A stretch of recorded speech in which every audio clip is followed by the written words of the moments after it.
What's going on, everybody? Welcome to the Game Freak. Today we are going to take a look at 10 of the highest grossing arcade games ever.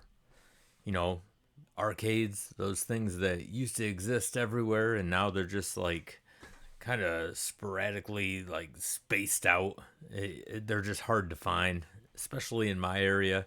But these 10 games are considered 10 of the highest grossing games. Now, keep in mind, different sources have a different list. So I'm just going by the source that I went to because I know there are some games on here that, you know, some games have more sales than some of these games that are on here. But I guess these are considered like 10 of the highest grossing and most important games in the arcade. So, you know what we're going to do is I am going to show some gameplay, about 30 seconds of each of these 10 games, and tell you a little bit about them.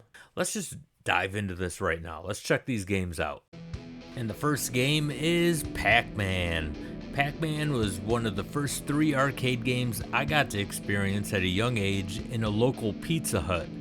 I would think that most people, gamers especially, have played Pac-Man at least once in their life. This game is considered the highest grossing arcade game of all time, and it raked in $6 billion.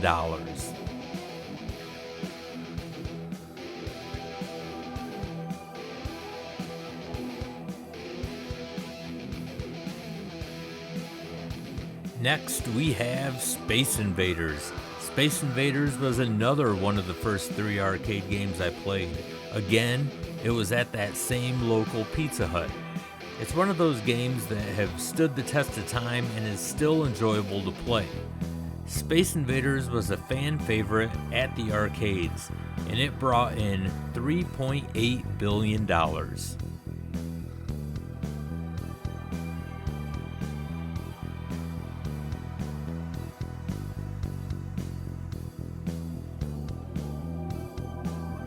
Next, we have Street Fighter II. I remember waiting in line at the arcade to play this game. Sometimes it would take hours because of all the quarters lined up across the bottom of the screen. This game kept the arcades busy in 1991 and brought in $5.31 billion.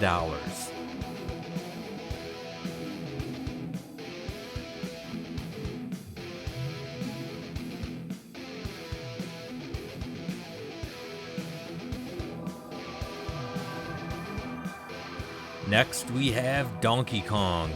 Donkey Kong introduced us to 2 characters that would eventually blow up to be gaming icons, Donkey Kong and Mario.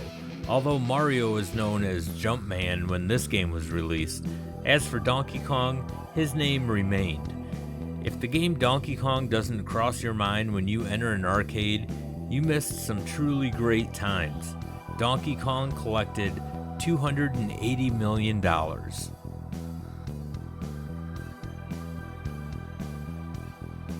Next, we have Miss Pac-Man.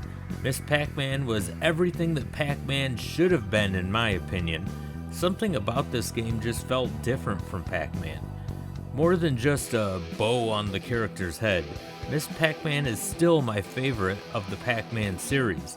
Lots of people loved it as it raked in $1.5 billion.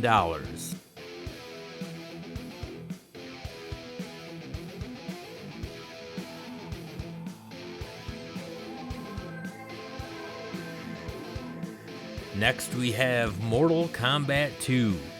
Mortal Kombat 2 is the reason I don't play fighters as much anymore. Not because it's bad, but because I played this game way too much. I couldn't tell you how much I spent playing MK2, but it brought in over $600 million.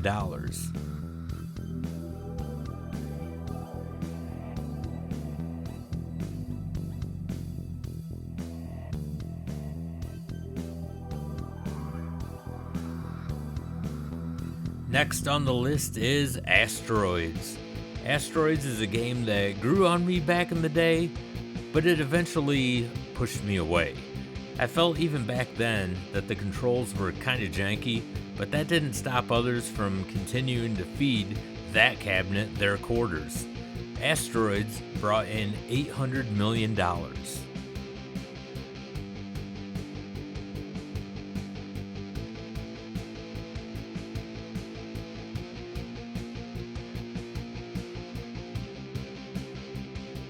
Next on the list, we have Defender.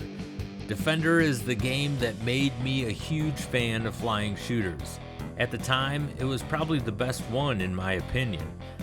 There was nothing special about this game, but the challenge and smooth gameplay for its time kept me coming back.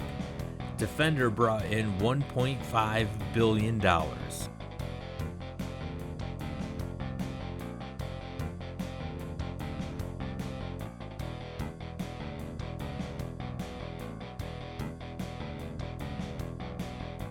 Next we have Galaxian.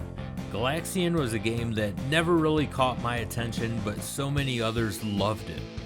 Since this game released in 1979, the exact amount it made is uncertain. However, it ranks as one of the highest grossing games in the arcade market. It also sold over 50,000 cabinets in the US alone.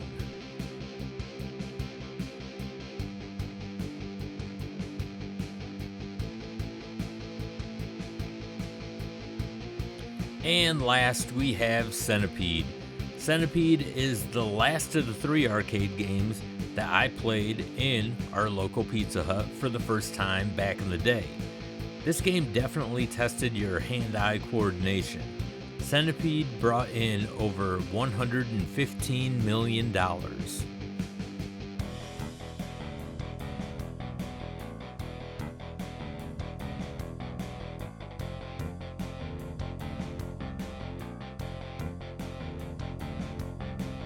So there you have it. Those are 10 of the highest grossing arcade games, and I guess considered 10 of the most important, which I can see on quite a few of them anyway.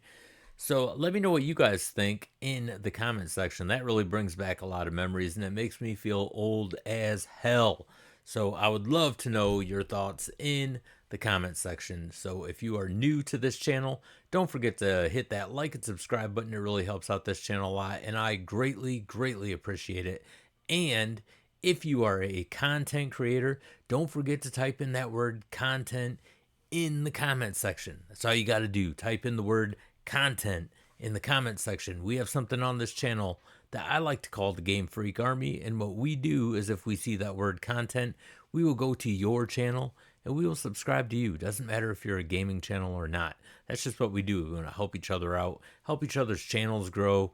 Maybe you're trying to hit that 1K milestone, or maybe you have more than 1,000 subs already. It doesn't matter.